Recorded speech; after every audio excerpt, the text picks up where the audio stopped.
So dear students, ఇప్పుడు relations expressed by prepositions అనేటువంటి topic గురించి చెప్పుకుందాం. అంటే ప్రిపోజిషన్స్ తెలిపేటువంటి రిలేషన్స్ లేదా సంబంధాలు. ఓకే, ప్రిపోజిషన్స్ తెలిపేటువంటి సంబంధాలు అంటే విభక్త్యార్థక పదములు తెలిపేటువంటి సంబంధాలని అర్థం అన్నమాట. స్థలానికి సంబంధించినవి ప్రిపోజిషన్స్ ఏంటి? Within the house, tour round the world, lean against a wall, left for Bombay. కాలానికి సంబంధించినటువంటి prepositions towards evening, since yesterday. Okay, agency అలాగే instrumentality. Sell goods at auction, at. Cut it with a knife, with. Okay, manner లేదా విధానానికి సంబంధించినటువంటి prepositions. Fought with courage, worked with care, falling by inches. So అలా cause, reason, purpose, కారణం, హేతువు, ప్రయోజనాలకు సంబంధించినటువంటి prepositions. Worked for the good of all, worked for the good of all. Good place, for a picnic, for. Okay, died of cancer అంటే ఇక్కడ కారణాన్ని చెప్తుంది అన్నమాట. Died of cancer. So next పొజిషన్కి సంబంధించినటువంటి prepositions. The temple of Shrinathji, the temple of Shrinathji. The girl with black eyes. Position అంటే ఏంటండి? కలిగి ఉండునట్టు అట్లాంటి విషయాల గురించి చెప్పేటువంటి ప్రిపోజిషన్స్ అన్నమాట పొజిషన్. ఓకే, నెక్స్ట్ చూసినట్లయితే మెజర్, స్టాండర్డ్, రేట్, వాల్యూ. పరిమాణము, ప్రమాణము, ధర అలాగే విలువలకు సంబంధించినటువంటి prepositions. Interest at 12%, interest at 12%. House by the tower clock, by. Okay, house by the tower clock. Cloth is sold, cloth is sold by the metre, by. Okay, cloth is sold by the metre. He lost the race by a meter. So ఇలా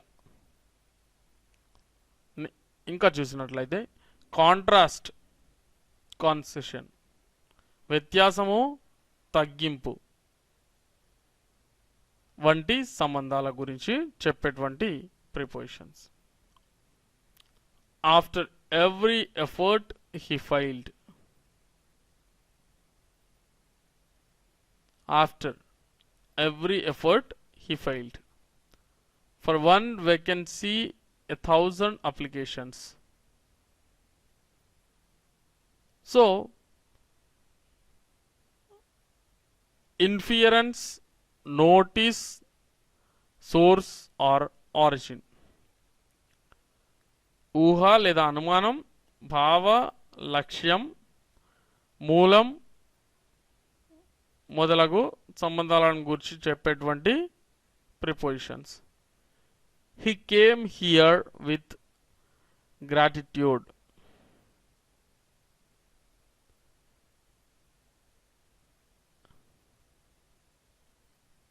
heat emanates from the sea. This is a quotation from Ramayana. Skill comes from practice. Okay.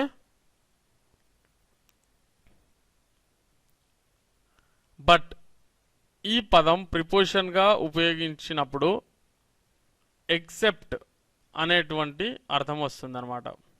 ఇలా none but the brave deserves victory.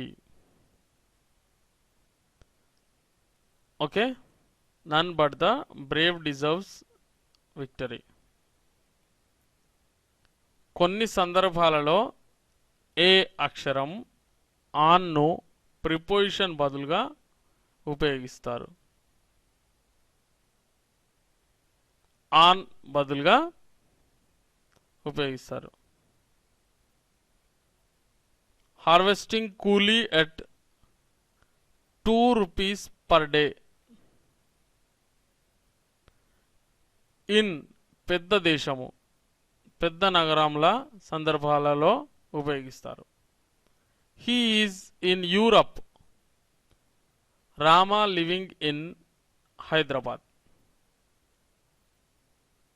చిన్న నగరాలు లేదా ప్రదేశాలలో గ్రామాలకు సంబంధించినటువంటి విషయాలను చెప్పేటప్పుడు ఎట్ అనేది ఉపయోగిస్తారు. Krishna lives at Kamalapuram. In at అను చలనం లేని వాటి సందర్భాలలో ఉపయోగిస్తారు. He is in bed.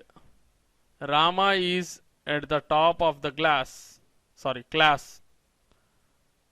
Rama is at the top of the class. Rama sat in a chair.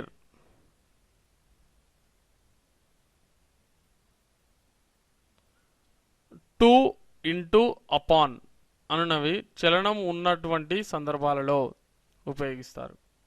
He ran to the playground.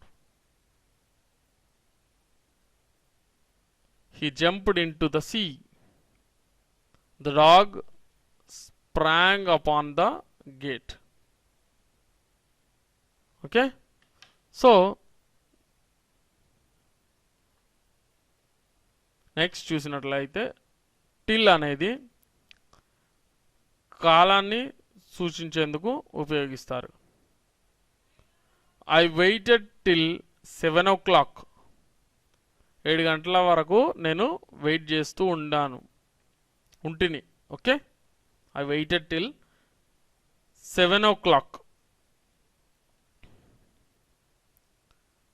To అనున్నది స్థలానికి సంబంధించినటువంటి సందర్భాలలో ఉపయోగిస్తారు. I walked to the park. With అనేది సాధనంకు లేదా బై అనేది ప్రతినిధికి ఉపయోగిస్తారు. 2 birds with 1 shot killed by a soldier. Okay,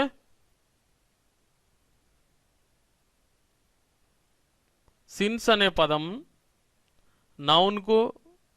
noun ఫ్రేజ్కు ముందు కాలాన్ని సూచించేటప్పుడు ఉపయోగిస్తారు. దానికి ముందు ఒక వర్బ్ యొక్క ప్రజెంట్ పర్ఫెక్ట్ టెన్స్ యొక్క రూపం అనేది ఉంటుంది. Okay, I have taken nothing since morning. He has been in the hospital since 1st March. From అనే పదం కూడా కాలాన్ని సూచించే సందర్భంలో ఉపయోగిస్తారు. అయితే దాని వెంట అన్ని టెన్స్లలో ఉన్న వర్బ్స్ అనేవి రావచ్చు. I worked at it from 1st February to 10th March. My son will be at the university from tomorrow. So ఇలా ఎలాంటి టెన్స్ అయినా రావచ్చు అన్నమాట. కొంతకాల పరిమితిని చూపేటువంటి నౌన్ ముందు ఇన్ అనేది ఉపయోగిస్తారు. ఎట్ ద ఎండ్ ఆఫ్, చివర అనే అర్థం. వితిన్ ఉపయోగించినప్పుడు ఆ కాల పరిమితి ముగిసేలోగా అని అర్థం. I will come back in an hour. Okay, I will come back within half an hour అంటే హాఫ్ అన్ అవర్ లోపల నేను వస్తానని అర్థం. సో బిట్వీన్ అనేది రెండు వస్తువుల మధ్య లేదా ఇద్దరు వ్యక్తుల మధ్య ఉపయోగించేటువంటి preposition. The two brothers shared the patrimony between themselves. అలా అమాంగ్ అనే పదాన్ని రెండు కంటే ఎక్కువగా ఉన్నప్పుడు ఉపయోగిస్తారు. ఇక్కడ బిట్వీన్ అనేది ఇద్దరి మధ్య ఉన్నప్పుడు, అమాంగ్ అనేది రెండు కంటే ఎక్కువ ఉన్నప్పుడు. Yadavas quarrelled among themselves. Okay, beside అనగా at or by the side of అని అర్థం అనమాట. ఎట్ ద సైడ్ ఆఫ్ లేదా by the side of, beside అంటే. ఓకే, సో ఇలాంటి పదాన్ని లేదా ప్రిపోజిషన్ని మనం beside the road stones he lay అనేటువంటి విధంగా ఉపయోగిస్తాం.